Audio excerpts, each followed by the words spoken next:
33 साल हो गए, 33 सालों में आपने आंदोलन का सिलसिला जारी रखा है। इसको देखते हुए क्या पैगाम देना चाहते हैं आप हुकूमत को और प्रशासन को? आज से 33 बरस पहले कुछ फिरका परस्तों और शरपसंदों ने हमारी मस्जिद शहीद कर दी थी। उसके बाद हम लोगों ने अदालत का दरवाज़ा खटखटाया। अदालत का दरवाज़ा खटखटाने के बाद हम लोगों को उम्मीद थी, अदालत पर भरोसा था कि हमारे साथ इंसाफ होगा, मगर हम लोगों को वहाँ पर इंसाफ नहीं मिला। उसके बाद हम जिस देश में रहते हैं वो देश आइन से चलता है। आइन ने जिसने आइन बनाया है डॉक्टर भीमराव अंबेडकर साहब ने, उन्होंने आइन के ज़रिए हम लोगों को ये हक दिया है कि हम लोगों को अपना हक और जो इंसाफ के लिए एहतजाज करके हम अपना हक हासिल कर सकते हैं। आज लोक संघर्ष समिति 33 सालों से एहतजाज कर रही है। हमारे बाप दादा एहतजाज करते थे, आज हम एहतजाज कर रहे हैं। इंशाल्लाह आइंदा हमारी नस्लें एहतजाज करते रहेंगी। जब तक हम लोगों को इंसाफ नहीं मिल जाता, इंशाल्लाह हम लोग एहतजाज करते रहेंगे। हिंदुस्तान की अदालत आलिया का फैसला हो गया, उस पर आपका क्या है?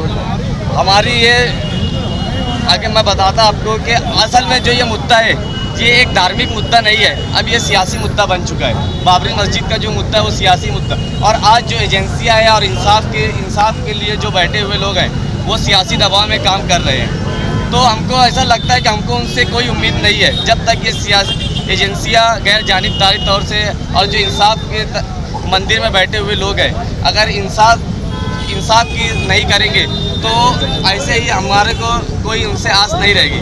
जब इंसाफ के मंदिर में जो लोग बैठे हैं, अगर वो सही इंसाफ करने लग जाए तो इंशाल्लाह एक न एक दिन हमको ज़रूर इंसाफ मिलेगा और बाबरी मस्जिद दोबारा उसी जगह तामीर होगी। हिंदुस्तान में जो आज जो हालात चल रहे हैं, सब एजेंसियां और जो ये लोग हैं, ये पूरा देश जानता है कि यार ये सियासी दबाव में काम कर रही है।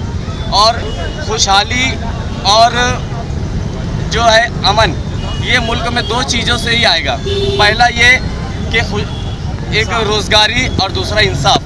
अगर रोज़गारी रहेगी, रोज़गार लोगों को मिलता रहेगा तो हिंदुस्तान के अंदर खुशहाली आएगी, और अगर इंसाफ होता रहेगा तो मुल्क में अमन रहेगा। और आज ये दोनों चीज़ें हमारे मुल्क में देखने को नहीं मिल रही है। ये आगे के लिए बहुत ख़तरनाक चीज़ है। हम आपके चैनल के माध्यम से हुकूमत को यही करना चाहते हैं, को आस्था के बुनियाद पे फैसला नहीं देना चाहिए, 9 पॉइंट पे फैसला देना चाहिए। हम लोग यही डिमांड करेंगे कि यार हुकूमत से कि जो है इंसाफ दे हमको, और बाबरी मस्जिद उसी जगह पर तामीर कर रहा है।